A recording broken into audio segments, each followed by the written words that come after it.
નમસ્કાર, આજે આપણે જોઈશું ત્રીજું ચેપ્ટર ચતુષ્કોણની સમજ. ચતુષ્કોણની સમજમાં સ્વાધ્યાય 3.1, જેમાં પ્રશ્ન 1માં આપણને 5 આકૃતિઓ આપી છે. પાંચ આકૃતિઓમાં પહેલો અને બીજો એ રેખાખંડોથી બનેલી બંધ આકૃતિ છે. ત્રીજા અને ચોથામાં વક્ર આપ્યા છે અને પાંચમામાં આપણને ખુલ્લો વક્ર આપ્યો છે. ચાલો હવે જોઈએ પહેલો સવાલ, સરળ વક્ર કયા કયા છે? તો સરળ વક્ર કયા કયા છે? તો પહેલો, બીજો, ત્રીજો અને ચોથો, આ ચારે ચાર વક્રો છે. માટે એનો જવાબ આવશે 1, 2, 3 અને 4. બીજો સવાલ છે, સરળ બંધ વક્ર કયા કયા છે? તો બંધ વક્ર એમાં પણ આપણને આ જ બધા મળશે જવાબો, પહેલો, બીજો, ત્રીજો અને ચોથો. હવે જોઈએ ત્રીજો સવાલ, ખુલ્લો વક્ર કયો છે? તો ખુલ્લો આપણને અહીં એક જ વક્ર આપ્યો છે, પાંચમો. એનો જવાબ આવશે 5. અને બહિર્મુખ બહુકોણ કયા કયા છે? તો એ આપણા છે પહેલો અને બીજો, કારણ કે એ બંને બહુકોણો છે જે રેખાખંડો વડે બન્યા છે. એટલે જવાબ આવશે 1 અને 2. ચાલો હવે જોઈએ પ્રશ્ન 2. પ્રશ્ન 2માં આપણને નિયમિત બહુકોણની બાજુઓની સંખ્યા આપી છે અને આપણને અંદરના બધા ખૂણાઓના માપનો સરવાળો શોધવા કીધો છે. તેનું સૂત્ર આપણને મળશે n-2 ગુણ્યા 180. માટે અહીં લખીશું, પહેલો દાખલો આપણને આપ્યો છે 4. 4 બાજુઓ ધરાવતા, આપણને ખબર જ છે કે 4 બાજુઓ ધરાવતો નિયમિત બહુકોણ એ આપણો ચોરસ છે અને ચોરસના ચારે ચાર ખૂણાઓનો સરવાળો 180. ચોરસના ચારે ચાર ખૂણાઓનો સરવાળો 360 છે. તો આપણે જોઈએ કે અહીં એ દાખલામાં જવાબ આવે છે કે નહીં એ. ચાલો અહીં આપણને n બાજુઓની સંખ્યા છે, માટે આપણે n બરાબર છે 4 લખીશું. બરાબર નીચે બરાબર n નું મૂલ્ય 4 ઓછા 2 ગુણ્યા 180°. 4 માંથી 2 જશે, માટે 2 ગુણ્યા 180°, 18 દુ 36, માટે આપણો જવાબ મળશે 360°. આપણને જવાબ મળી ગયો. 4 બાજુ ધરાવતો નિયમિત બહુકોણ એ ચોરસ અને તેના ચારે ચાર ખૂણાનો સરવાળો 360°. 5 એના માટે પણ લખીશું, બહુકોણના અંદરના બધા ખૂણાઓના માપનો સરવાળો બરાબર એ જ સૂત્ર ફરી પાછું n-2 ગુણ્યા 180°. n નું મૂલ્ય આપણને અહીં આપ્યું છે રકમમાં 5, માટે 5 ઓછા 2 ગુણ્યા 180°. 5 માંથી 2 જશે, 3, 1 ગુણ્યા 180°, 18 તાલી 54 અને આ શૂન્ય. આપણો જવાબ આવશે 540°. દાખલામાં નિયમિત બહુકોણની બાજુઓની સંખ્યા આપી છે 6, માટે બહુકોણના અંદરના બધા ખૂણાઓના માપનો સરવાળો બરાબર n-2 ગુણ્યા 180°.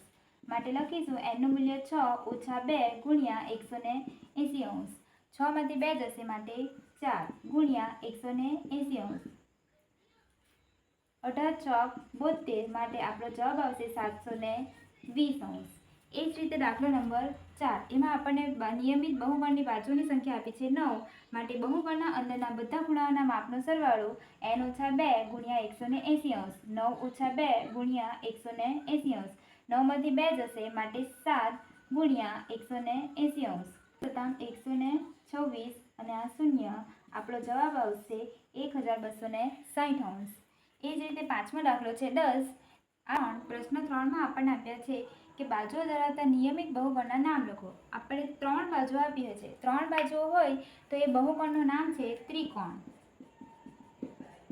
જો 4 બાજુ હશે તો એ આપણને મળશે ચતુષ્કોણ. જો 5 બાજુ હશે તો એ મળશે પંચકોણ. 6 બાજુ ધરાવતો એ ષટકોણ. તે જ રીતે 7 બાજુઓ ધરાવતો સપ્તકોણ. 8 બાજુઓ ધરાવતો અષ્ટકોણ.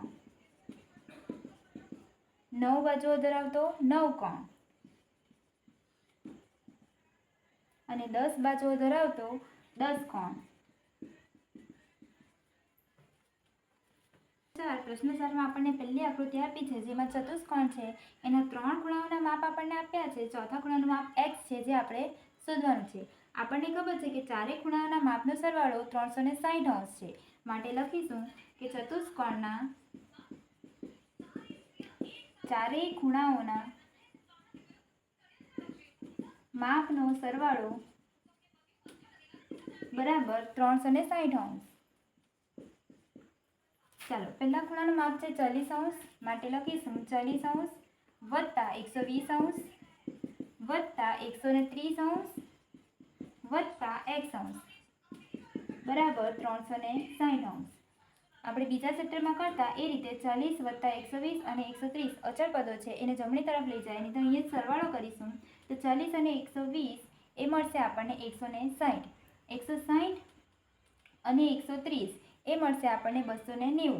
તો અહીં લખીશું 290° વત્તા x બરાબર 360°.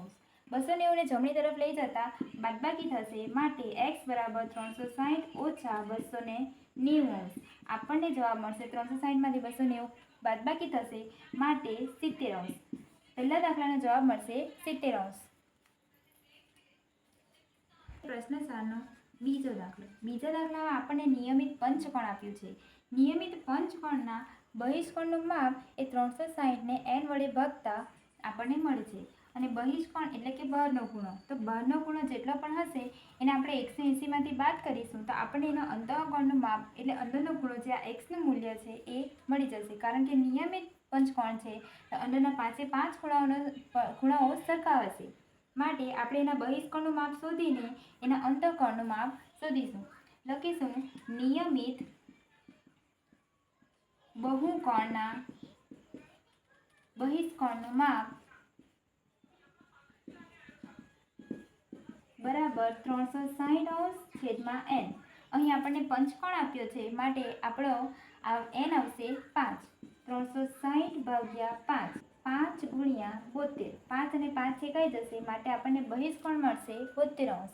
ચાલો હવે એની બાદબાકી કરીએ 180 માંથી કારણ કે એ રેખિક કોણની જોડ છે માટે અંતઃકોણનું માપ બરાબર 180 ઓછા 72°. 180 માંથી આપણે 72° બાદ કરીશું માટે મળશે 108°. આ જ રીતે આપણને ત્રીજો દાખલો જે છે એમાં આપણને આપ્યો છે નિયમિત ષટકોણ. તો નિયમિત ષટકોણની 6 બાજુઓ છે માટે અહીં n નું મૂલ્ય 6 મૂકીને આ જ રીતે દાખલો કરીશું તો આપણને જવાબ મળશે 120°.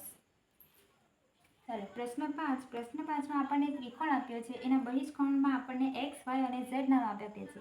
બે ખૂણાઓના માપ આપ્યા છે અને x, y વત્તા z એનું માપ આપણને શોધવા કીધું છે. અહીં x, y, z ત્રણનું મૂલ્ય આપણી પાસે નથી તે આપણે શોધીશું. આપણને ખબર છે કે આ સીધી રેખા મતલબ એના ઉપર જે ખૂણાઓ બને છે એ 180 નો ખૂણો હોય છે, રેખિક જોડનો ખૂણો. માટે રેખિક જોડના બંને ખૂણાઓનો સરવાળો 180° હોય છે. તો અહીં પણ આપણે જોઈએ તો x અને 135 એ રેખિક જોડનો ખૂણો છે માટે લખીશું x વત્તા 135° બરાબર 180°. કારણ કે રેખિક જોડના ખૂણા. ચાલો 135 ને જમણી તરફ લઈ જતા બાદબાકી થશે માટે 180 ઓછા 135°. x નું મૂલ્ય મળશે આપણને 180 માંથી 135 જશે 45°. આ મળ્યું આપણને x નું મૂલ્ય. એ જ રીતે આપણે z નું મૂલ્ય પણ શોધીશું. તે આપણને અહીં મળશે z વત્તા 25° બરાબર 180°. કારણ કે રેખિક જોડના ખૂણાઓ. 25 ને જમણી તરફ લઈ જતા z બરાબર 180 ઓછા 25°. z નું મૂલ્ય આપણને અહીં મળશે 155°. ચાલો હવે y નું મૂલ્ય શોધવું છે પણ y ની અંદરના અંતઃકોણનું માપ આપણી પાસે નથી. આપણને ખબર છે કે ત્રીજા ખૂણાના બહિષ્કોણનું માપ એ અંદરના બે અંતઃકોણના સરવાળા જેટલું હોય છે માટે અહીં આપણે લખીશું y બરાબર 135° વત્તા 25°. કારણ કે અંદરના બે અંતઃકોણના સરવાળા જેટલું એ ત્રીજાના બહિષ્કોણનું માપ હોય છે. તો 135 વત્તા 25 આપણને મળશે 160°. આ થયું y નું મૂલ્ય. આપણને સવાલ કર્યો છે x વત્તા y વત્તા z. તો અહીં કરીશું x વત્તા y વત્તા z. x નું મૂલ્ય 45° વત્તા y નું મૂલ્ય આપણને 160° અને z નું મૂલ્ય 155°. 3 ને 3 નો સરવાળો કરીશું એ આપણને મળશે 360°. આ માંગેલો જવાબ. ચાલો હવે જોઈએ બીજો દાખલો. બીજા દાખલામાં આપણને ચતુષ્કોણ આપ્યું છે. ચતુષ્કોણના 3 ખૂણાઓ આપ્યા છે અને બહાર આપણને બહિષ્કોણ આપ્યા છે x, y, z અને w. આ ચારે ચારનો સરવાળો આપણને શોધવો છે. માટે અહીં પણ આપણે રેખિક જોડના ખૂણાઓ છે, માટે વારાફરતી એક એક મૂલ્ય આપણે શોધીશું. પહેલાં હું x શોધીશ, માટે લખીશ x વત્તા 110 બરાબર 180, કારણ કે રેખિક જોડના ખૂણાઓ. ચાલો 110 ને જમણી તરફ લઈ જતા x બરાબર 180 ઓછા 110, xનું મૂલ્ય આપણને મળશે 70. એ જ રીતે આપણે yનું મૂલ્ય શોધીશું, માટે લખીશું y વત્તા 120 બરાબર 180. અહીં પણ રેખિક જોડના ખૂણાઓ. અહીં પણ આપણે શોધીશું તો y બરાબર 180 ઓછા 120, yનું મૂલ્ય મળશે આપણને 60. એ જ રીતે હવે ઝેડનું મૂલ્ય શોધીશું. ઝેડના મૂલ્ય માટે લખીશું z વત્તા 70 બરાબર 180. 70 ને જમણી બાજુ લઈ જતા બાદબાકી z બરાબર 180 ઓછા 70, માટે ઝેડનું મૂલ્ય મળશે 110. હવે આપણને wનું મૂલ્ય શોધવું છે, પણ અંદરના અંતઃકોણનું માપ આપણને નથી આપ્યું. આપણને ખબર છે કે ચતુષ્કોણના ચારેય ખૂણાઓનો સરવાળો એ 360 છે. માટે અહીં લખીશું ચતુષ્કોણના ચારેય ખૂણાનો સરવાળો બરાબર 360. પહેલા ખૂણાનું માપ આપણને આપ્યું છે 110 વત્તા 120 વત્તા 70 વત્તા અહીં મેં નામ આપીશ m, તો લખીશ m બરાબર 360. mનું મૂલ્ય મારે શોધવું છે. 110 અને 70, એનો જવાબ મળશે 180. 180 અને 120 એ મળશે આપણને 300. 300 વત્તા m બરાબર 360. બાદબાકી કરતા m બરાબર 360 ઓછા 300, એનું મૂલ્ય મળશે આપણને, mનું મૂલ્ય 60. આપણે લખીશું અહીં 60. ચાલો એ જ રીતે હવે wનું મૂલ્ય શોધીશું, તો લખાશે w વત્તા 60 બરાબર 180. 60 ને બાદબાકીમાં લઈ જતા w બરાબર 180 ઓછા 60, મૂલ્ય મળશે આપણને 120. હવે આપણને પૂછ્યું છે x વત્તા y વત્તા z વત્તા w. માટે લખીશું x વત્તા y વત્તા z વત્તા w. xનું મૂલ્ય આપણી પાસે છે 70 વત્તા yનું મૂલ્ય આપણી પાસે છે 60, z 110 અને w 120. ત્યારે ચારનો સરવાળો કરતા આપણને જવાબ મળશે 360.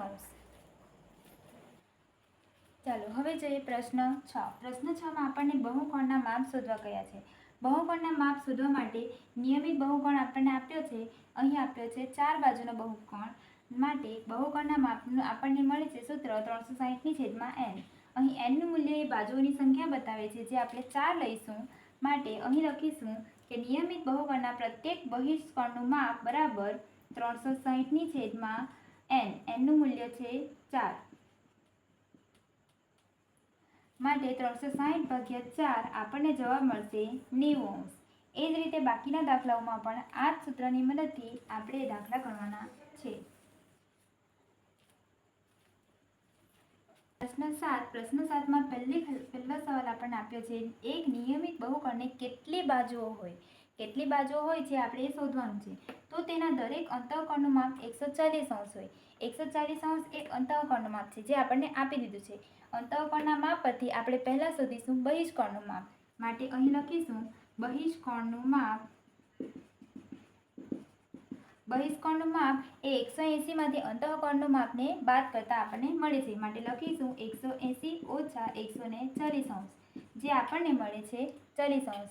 હવે આપણે શોધવું છે બહિષ્કોણની બાજુઓ કેટલી છે, તે આપણે શોધીશું. માટે અહીં લખીશું બાજુઓની સંખ્યા બરાબર 360, કારણ કે બધા બહિષ્કોણનો સરવાળો 360 હોય છે. માટે 360, અને આ નિયમિત બહિષ્કોણ છે, માટે એક બહિષ્કોણનું માપ છે 40, તેને આપણે એની વડે ભાગીશું તો 360/40, તો 9 ચોક 36. માટે આપણને જવાબ મળશે અહીં 9. માટે આ છે આપણો 9 કોણ. પહેલા દાખલાના જેવો જ બીજો દાખલો પણ છે અને એમાં બહિષ્કોણનું માપ આપણને આપ્યું છે 160 અંશ માટે અને પણ એ જ રીતે ગણીશું 180માંથી 160 જશે તો આપણને મળશે 20 અંશ અને 360 ભાગ્યા 20 કરીશું તો આપણને જવાબ મળશે અહીં 18 માટે એ હશે 18 કોણ. હવે જોઈએ દાખલો પ્રશ્ન 7નો. એમાં આપણને આપ્યું છે કે નિયમિત બહુકોણની કેટલી બાજુઓ હોય જે આપણે શોધવાનું છે. તો તેના દરેક બહિષ્કોણનું માપ 60 અંશ હોય. આપણને અહીં અંતઃકોણનું માપ નથી આપ્યું, બહિષ્કોણનું માપ આપી દીધું છે માટે એ શોધવાની જરૂર નથી. બહિષ્કોણનું માપ આપ્યું છે માટે આપણે સીધો 360 વડે ભાગાકાર કરીશું, આપણને બાજુઓની સંખ્યા મળી જશે. માટે લખીશું અહીં બાજુઓની સંખ્યા બરાબર 360 અંશ છેદમાં 60 અંશ. ભાગાકાર કરીશું તો આપણને જવાબ મળશે 6 માટે આ છે આપણો ષટકોણ. એ જ રીતે ત્રીજો દાખલો પણ કરવાનો છે જેમાં માપ આપ્યું છે બહિષ્કોણનું 90 અંશ માટે જવાબ મળશે આપણને અહીં ચતુષ્કોણ. હવે જોઈએ પાંચમો દાખલો. પાંચમા દાખલામાં આપણને કીધું છે કે નિયમિત બહુકોણના પ્રત્યેક અંતઃકોણનું માપ ઓછામાં ઓછું કેટલું હોય. તો નિયમિત બહુકોણનું અંતઃકોણનું માપ ઓછામાં ઓછું, તો ઓછામાં ઓછી રેખાખંડોવાળો નિયમિત બહુકોણ છે આપણો ત્રિકોણ. અને નિયમિત ત્રિકોણ એના જો આપણે અંદરના ખૂણાનું માપ જોઈએ તો એ આપણને મળે છે 60 અંશ માટે આપણો જવાબ અહીં આવશે 60 અંશ. ચાલો હવે જોઈએ નિયમિત બહુકોણના બહિષ્કોણનું માપ વધુમાં વધુ કેટલું હોય. બહિષ્કોણનું માપ કીધું છે મતલબ કે બહારનો ખૂણો આવ્યો આ. તો અંદરનું માપ જો ઓછામાં ઓછું 60 હોય તો વધુમાં વધુ બહારનું માપ કેટલું હોઈ શકે. તો આને આપણે 180માંથી બાદ કરીશું તો આ મળશે આપણને 120 અંશ માટે બહિષ્કોણનું માપ વધુમાં વધુ આપણને મળશે 120 અંશ.